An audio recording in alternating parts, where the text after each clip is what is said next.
I'm Juan. I'm Juan Carlos Pereira. My brand name is Juan de la Paz, and I'm from Bolivia.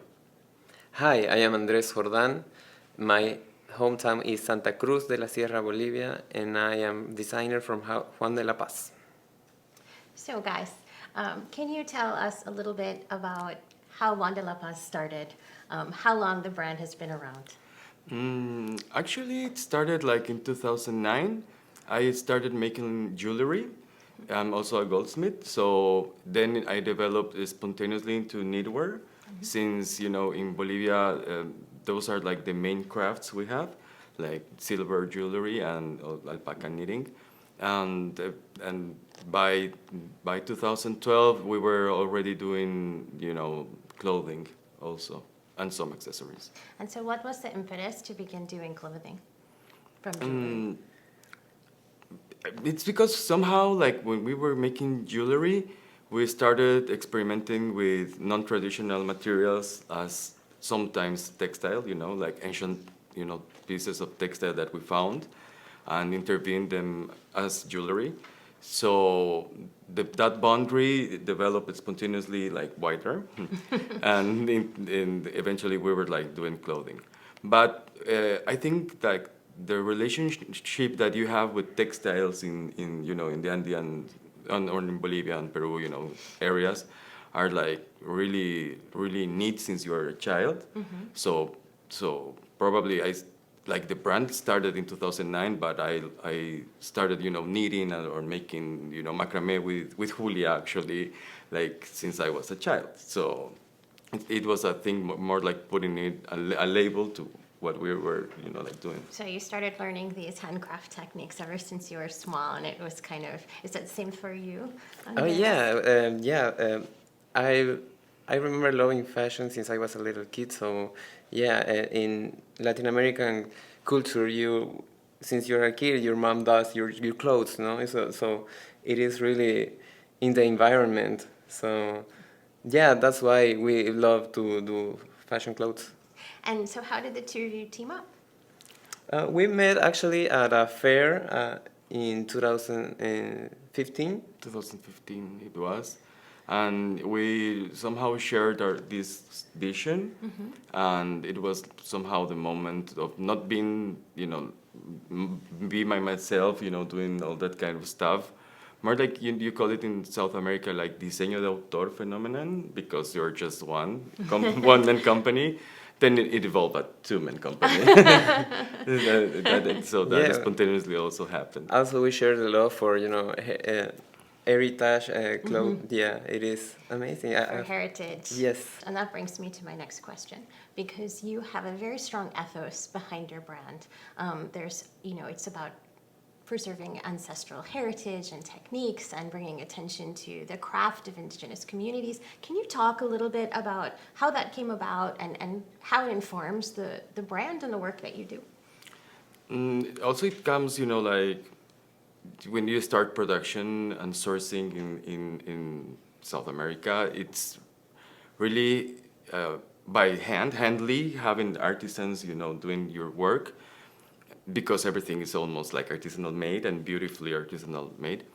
And the particular thing with Andean textile is that it's quite different for like the historical context and all. You have they're displayed as a technology.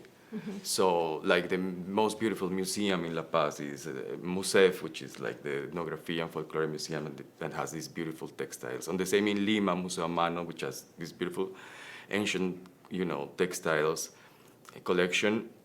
And when you go to some of the communities in our countries, you can still find those techniques happening. And mostly are getting lost because, they're not non-commercial. They're handcrafts almost. And there's this thing that younger generations don't want to knit anymore. So you go for mostly of the towns we went, like you have the oldest woman preserving the knowledge, and the younger generation, it's not wanting to get involved that. So that's where we think we can, put a hand with our work, you know, because we can open some commercial opportunities, and that with, you know, with what we do with fashion, you know.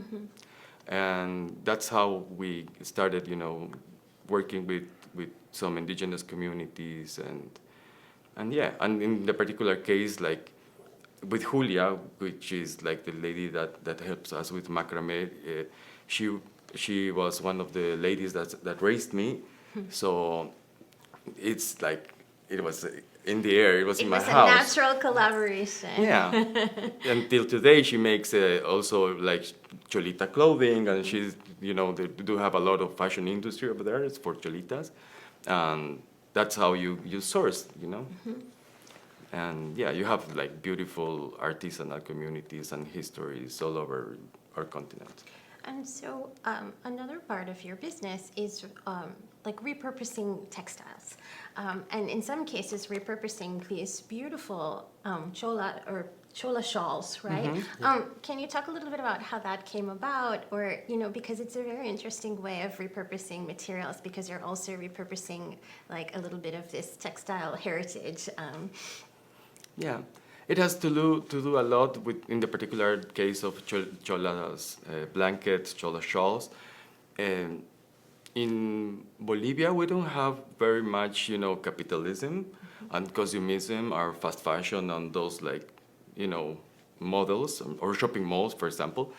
But, you know, cholitas do consume a lot. And each year, we don't have like a fashion week or so in Bolivia, but there is, like, it happened last Saturday. It's called Señor del Gran Poder, which is like a carnival dancing, you know, major situation. And each year in Señor del Gran Poder party, they like deliver the newest cholita fashion.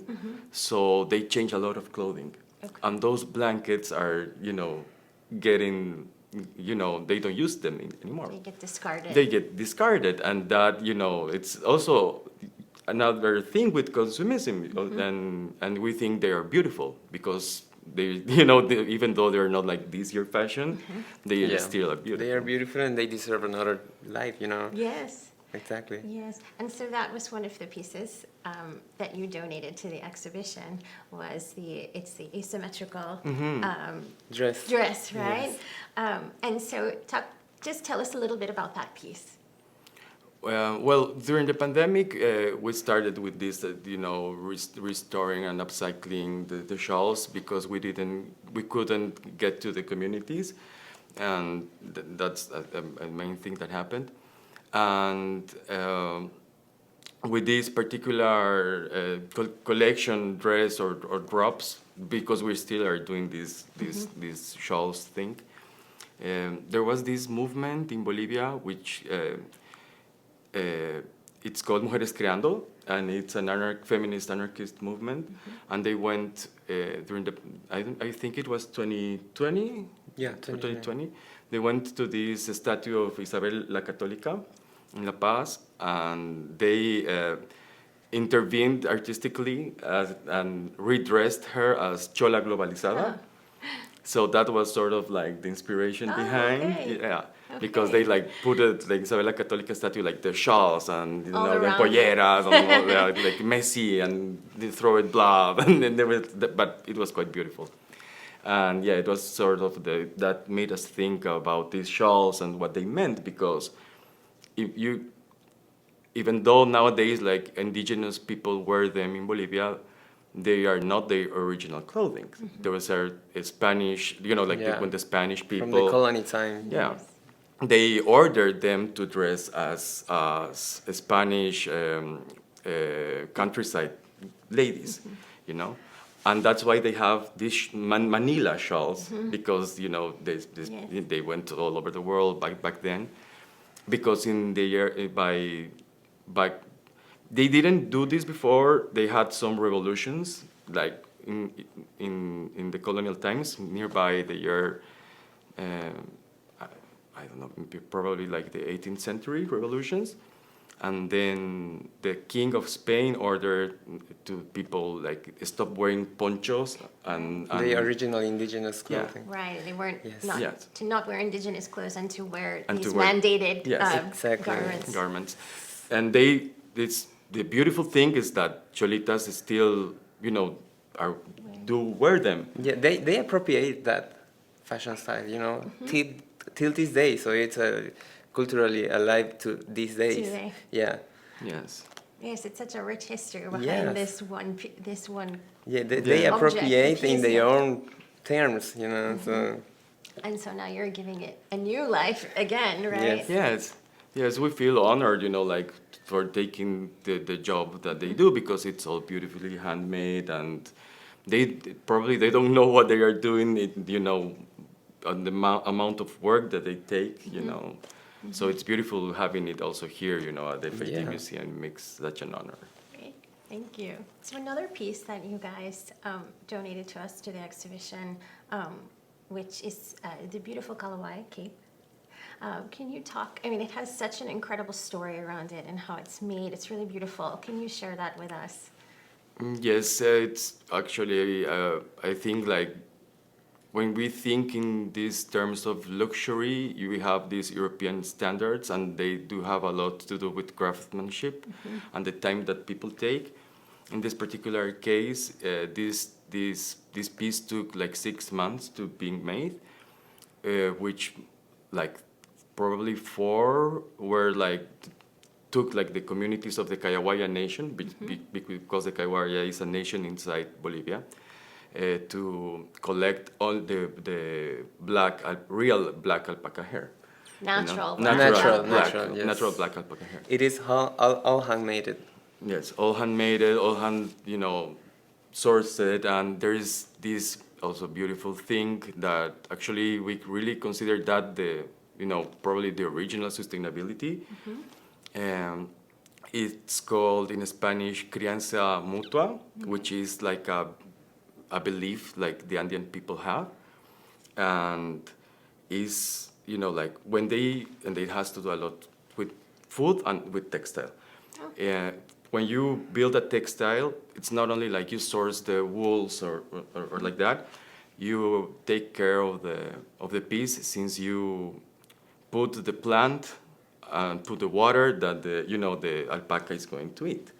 And the younger generations don't get allowed to knit because they haven't developed like the textile intelligence like the older ladies have. Yeah. So that all happened in the Kayawaya Cape. It all has been sourced in the area with really ancient, like 1,000 years ago, techniques that they still preserve. Also dyeing techniques. Yeah. Like, yes, natural dyes, Yes, right? yes. And natural fixation techniques because they use like their own herbal thing. That's a beautiful thing Yes. with Kayawaya culture and Cherazani, which is Patrimonio de la Humanidad by UNESCO. Is that it's a valley on the lower Andean region that has a lot of herbs. So that's why they do a lot of textiles and dyeing, and they're also doctors. So yeah, it's amazing having to have the opportunity to be there and work with them. And so creating this garment from basically like fiber to finish, working with different groups from different areas or different communities in the Kalawai Nation. How did you organize? Like, how did everything get organized? Because it seems like there are so many hands that are going into creating this. How did you make design decisions? There is like a good communication with the leader of the project, which is an older lady that really takes care of it, and she makes most of the magic happen probably in terms of communication and that, because the Kayawayas don't speak Spanish. They speak Kayawaya, which is a really, really rare. It's in not Quechua either Aymara, which most of the people speak. So we went there like a few times, several times, to the communities and work with them, because we wanted to make a cape, but we wanted to make a cape their way. Uh-huh. Yes. And it was like, let's make this open poncho. It started from there. and all like the symbols and all that, it was chosen by the Kayawaya people, you know, which was really a honor, because they chose a condor and a sun, which was their major signs, and the river, you know, that is in the area. So that was beautiful. Yeah, it was their story, you know. The poncho, it tells us a story, you know, in the hand knitting. So Yes, it tells us their story. yes, right? their story. And so did they decide on what symbols are they? You know, did they decide on what symbols together? Yeah, like we all together with Y'all them. came together, Yes. okay. They had these beautiful suggestions, and but yeah, like actually we took the suggestions they gave us, because it made perfect sense, because since they knit with the loom With the waist with the loom? with the waist loom, it was how we couldn't, you know, have those, you know, chosen. And they took a lot of time. They chose the river, the sun, and a condor. Yeah, condor. And I know that you shared with me some photos that when you brought the finished product of the cape back to the to the makers, what was their reaction? What was that like? It was really funny because they were amazed, because they didn't saw what the other community was doing. Ah, okay. Yeah, you see. So in what community they sourced all the black, in another community they dyed, in another community they needed the border, and so we went each community by each community, and they were like, you see what they do, you see what they do. It was like that, and it was like, oh, it's amazing. We've done it again. We've done it again. Yeah, they were quite, you know, proud, and they are like super proud of it now, because, you know, we send them pictures. And Oh, that's wonderful. So this cape was featured in a fashion video that you did called Bolivia Existe, right? Can you tell us about the video and the legend that it associates with? Because it's quite fascinating. Yeah. Yeah. Well, the thing is, like, there is this myth, probably, or historical fact that we don't know if it actually happened. But it was supposedly that we had in Bolivia this like crazy president that was Melgarejo, and he fought against the British ambassador in La Paz, and the British ambassador told the Queen Victoria, what Melgarejo did to him, because he did an awful thing to him, supposedly. And then the Queen Victoria was really mad and went to a map and scratched Bolivia. And it was like, And Bolivia. she said, Bolivia doesn't exist for me. And for, you know. Yeah. Instead of declaring the war, so it's like, no, Yeah. Bolivia doesn't exist for me, and that was it. And somehow that's a thing, a shadow that we have, because we also don't have access to the sea, and we are in the really middle of the continent, and we are like the poorest country. We don't have either McDonald's, for example, you know, and that's how for our PayPal, you know, they don't operate in Bolivia or so, and that's somehow you get the feeling that Bolivia doesn't exist. So we came with this idea to make it exist, you know, with Inti, that's the performer. The performer, yeah, it is a Bolivian drag race that lives in Spain. And yeah, we filmed this video in Samaipata, in Santa Cruz de la Sierra, my city, and also in La Paz, in La Paz City. Trying to showcase a little bit of Bolivia, and it was quite also special having Inti on the video, because Inti is an immigrant in Spain, a Bolivian immigrant in Spain, that left Bolivia when she was 4 years old and never came back till the video. Wow. Yeah, it was really emotional for her, you know, like coming back and having, you know, all these beautiful places, being in those beautiful places. What are your thoughts about being featured in the exhibition, by the way?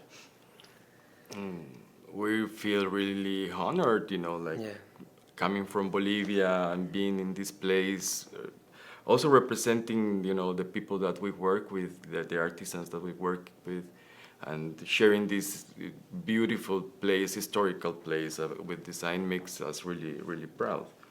And you know, watching all these beautiful pieces by Oscar de la Renta and Carolina Herrera, and all Rick those, Owens. and Rick Owens, and really Yeah. like cool people. We're thrilled, actually. Yeah, we're thrilled. Yeah, we don't have that kind of museums back home, and it's beautiful. You know, actually having our pieces with them, it's such an honor and a dream come true. You know, for a small kid coming from Bolivia, it Yes. makes us really proud. Well, and last night we had our opening, and you know, I know from our end we were so honored that we had all of these designers come from, you know, from Bolivia, from Peru, from LA, and it was really exciting to see everybody in the same room together, like a shared community. Yes. Excited that, you know, there was this exhibition, but also meeting each other and networking. And so I just wanted to hear some of your thoughts about that, what it was like to meet other designers in your, you know, in the fashion community. Yeah, it was really fun. I didn't expect that, but once you get in, it's like, oh, we are all Latinos, we are la familia, you know, and we get each other along too well, you know, and yeah, we do a lot of new friends now, and yeah, like I said, yeah, I felt very comfortable since the first time. Yeah, it really felt like home, or like you know, like a school, you know, reunion or something, because everybody was so friendly. Everybody was speaking Spanish, was speaking English, Or Spanglish. or Spanglish, Yeah. and the new generation of designers, you know, that went there was also really amazing, really talented people that you know make us really proud also to share our work with them. Yes. And I think another kind of aspect was that I think there was this just collective happiness that there was an exhibition that was giving attention and merit that had been so long overdue, right? And that, you know, I guess I wonder what your guys' thoughts are about sort of the Latin American and Latinx like fashion community in general. I have this feeling that we are like a strong community. Somehow these kind of things are connecting us. Like the Latin world is really big and really probably hard to manage. But if you give these opportunities and these, you know, spaces to know each other, to build relationships, is really important for us as an industry. And I think we have like an agenda set as Latin designers. We have very important things going on. We have politics, sustainability. We have this elegance that I haven't noticed, but it's really like a Latino thing, and this beautiful heritage that we have to preserve and to keep, and that makes us like a strong fashion design community. It was really familiar, Yeah. meeting the projects, and almost like sharing recipes. Yeah. It was like We're that. not so different, at all. And At the end. And I think I kind of felt the same way from the research end of it, was seeing that there's, you can be a designer in Bolivia, or you can be a designer, working from LA, and your day-to-day experiences might be very different, yet there are these common threads that are informing the work that you're doing, and these nuances that link everybody together. Yes, definitely. Yes, it was really important that. And that has been very eye-opening. So you guys talk about Juan de la Paz as being a genderless brand. Can you tell us a little bit about the ideas behind the genderless aesthetic, and also tell us about your plans for the future? Where is Juan de la Paz going? Okay. So for us, genderless is the future. We took a lot of reference of Rudy Gernich from the 60s, and he told us in the future the clothing is going to be genderless. Yes. So yeah, we definitely think that too. So Yes, and it has a lot to do also that we work with knitwear. So also with those mod ideas, and knitwear started for sports, and and that prediction had to do like people in the future is going to wear unisex and it's going to be a sportswear, you know, and that's what somehow the line that we go, you know, and also it has a lot to do with doing ponchos, you know, which are like so something hand knitted can be a sport and can be a luxury, you know? So luxury sportwear. So yeah, and that goes through a genderless, unisex, you know, aesthetic, and it works. yeah, because for us, clothes doesn't have sex. You know, if I want to put on me a pink skirt, I will do it. You know, so we think that way. And that is at the core of your brand. Yes. And what about the future? We are now like